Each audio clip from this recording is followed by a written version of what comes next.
I'm fired up and I'm ready to go. I'm fired up and I'm ready to go. I'm fired up and I'm ready to go. This is the Billionaire Brown experience. Let's go. So let's start from, I guess, the beginning. How did you come onto this journey? I mean, I've been on, a journey of self-discovery and since I was a kid, and so, this most recent part, addressing people that are empaths and narcissists, has really only been going on almost 2 years now. When I came to the realization that many of the relationships that I had been in have been pretty freaking toxic. Okay. And sometimes you just don't know that you don't know. And in the last relationship I was in, it was kind of like somebody pulled a giant Band-Aid off my head. I mean, I work as an intuitive. People think I'm really super smart. And so it was just kind of shocking to me. What was shocking to you? To have that realization, to, have that life experience and not even see it, to just be completely blind to what was going on in my life. Okay, so it sounds like there was a lot of red flags or signs that you ignored for a long period of time. Yeah. Well, and at the time, I don't even think that I would identify them as red flags. I just accepted too much, because, one of the things that I believe is that people that get into dysfunctional relationships, toxic relationships, don't necessarily know what right looks like. And so they just do what they do. And, there's a line that they learned somewhere in their life. Like, if you cross this line, that you're like, I'm done, I'm over, and I'm out the door. But if the person doesn't cross that line, then it is what it is. So could you share some maybe examples of what you didn't know, but I guess looking in hindsight, you would say that they are red flags? Sure. So,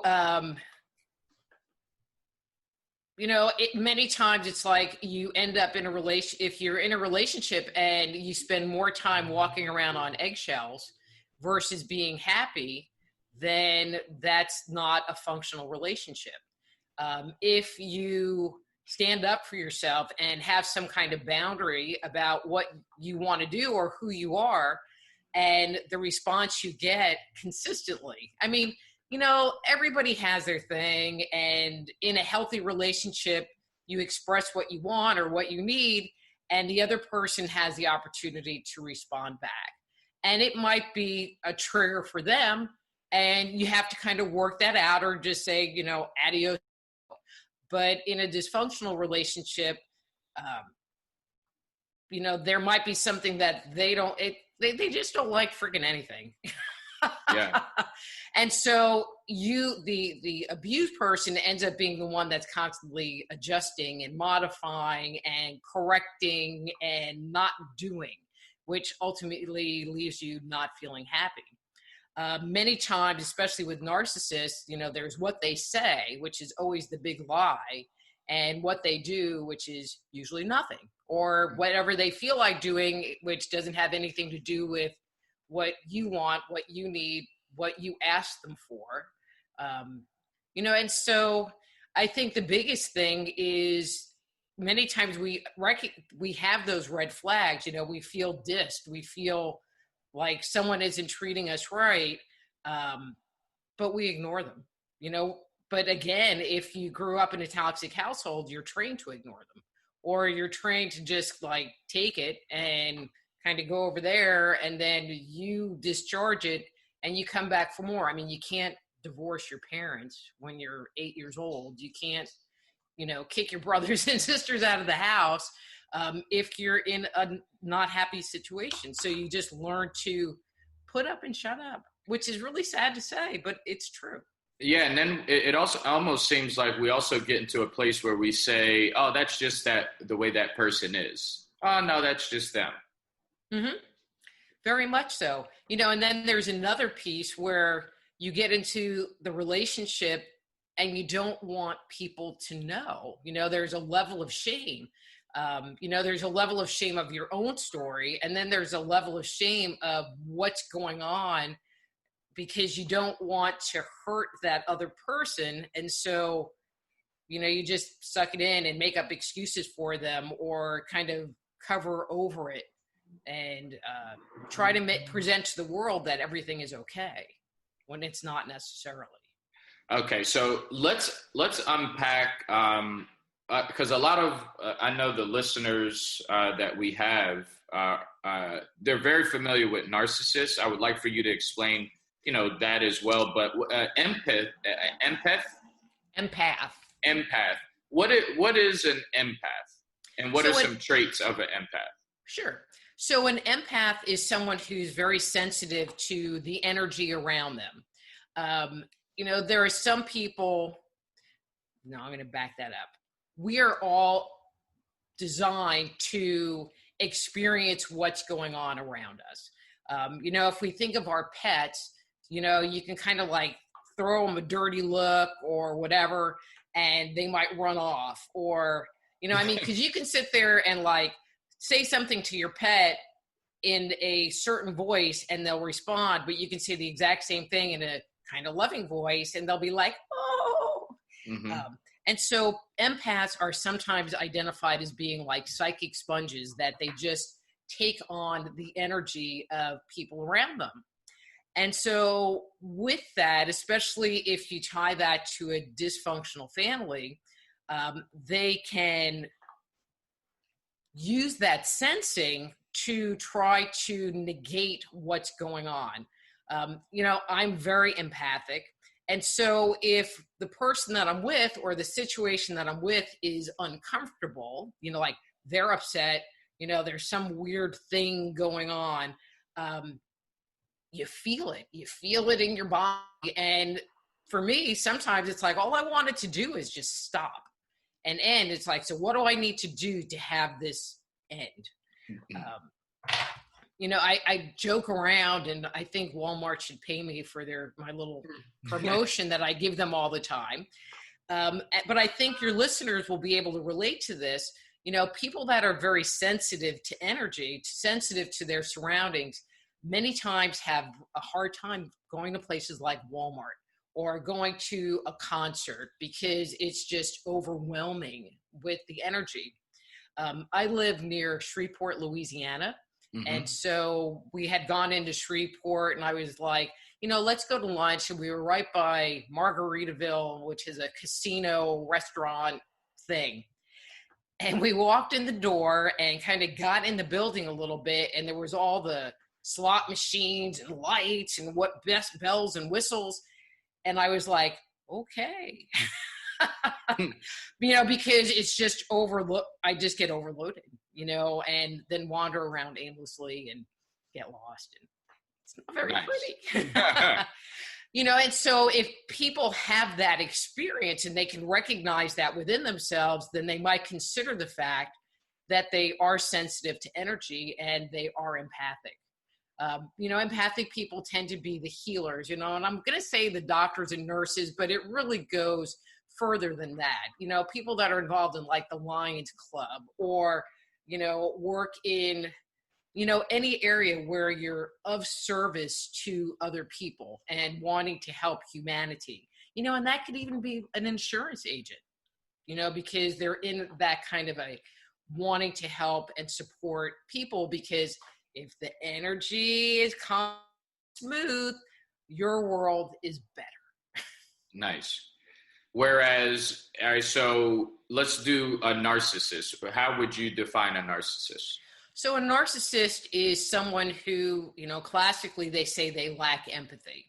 So an empath has plenty and a narcissist doesn't have any or very little, so they're kind of opposites on a spectrum.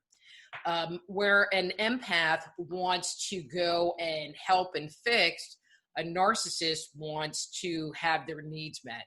They tend to be very attention seeking.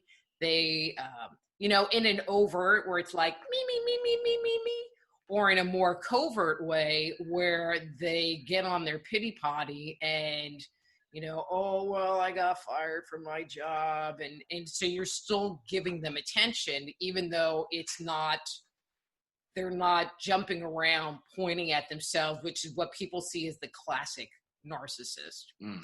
But really it's all about them getting their needs met. And one of the things that makes it be very challenging is that a narcissist does what's called a false front. And so when you first meet one, they present themselves as being kind and loving and helpful, these great people. But once you get to know them, or once you you say, well, no, that's not working for me, they can really turn on you. And there are stories of, like church people, and when they're at church, they're kind and loving and all kumbaya. And once they get home, the dynamics change and they beat their children. And, and it's just fake. I mean, it's just fake, because that the person on the inside is not what's being presented on the outside. So for everybody, it's just really confusing. Got it. And what would, so a toxic relationship, you mentioned that. How would you define a toxic relationship? When there's just not a give and take between the two individuals. They say relationships are supposed to be 50-50. I think if you ask any woman, 60-40 is like a really good one. No. No offense. But I think women take on a lot of the domestic, in today's day and age, because women take on a lot of the domestic roles. They do the cooking. If there's children, they do a lot of the child rearing, and they have jobs. Back in the day where the woman stayed home and that was her job, I think it was more even because they each had their role. Today, I think it's just a little more uneven because it's just assumed that that's what the woman is going to take care of.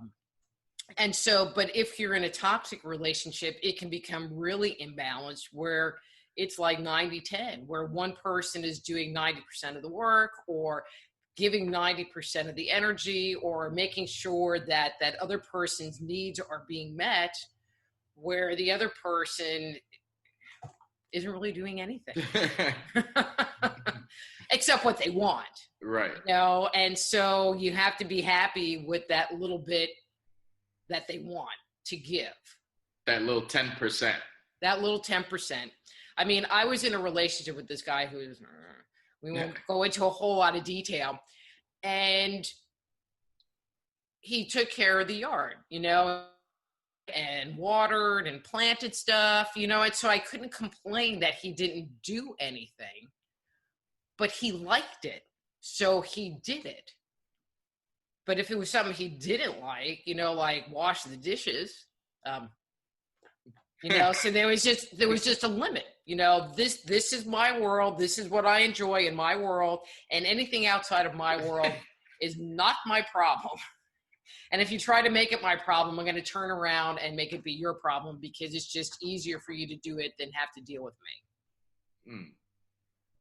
And so is that, before I want to ask you about a dysfunctional family as well, but I want to make sure we understand this part. So you said, all right, so that 90-10. So this person, they like doing the lawn. They like doing all these things because they enjoy it. So I'm assuming you're doing the other 90%. Does this person not realize that you also don't like a lot of your 90% that you're doing? Or do they think that you, they don't. They don't care. Okay.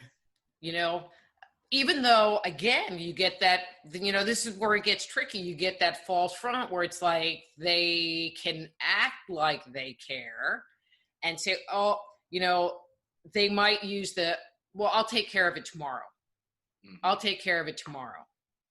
Oh, no, I'm going to take care of it. And, and now you got grass that's 2 feet tall and it still ain't mowed, but I'll or do it whatever, tomorrow. Because they don't really feel like doing it.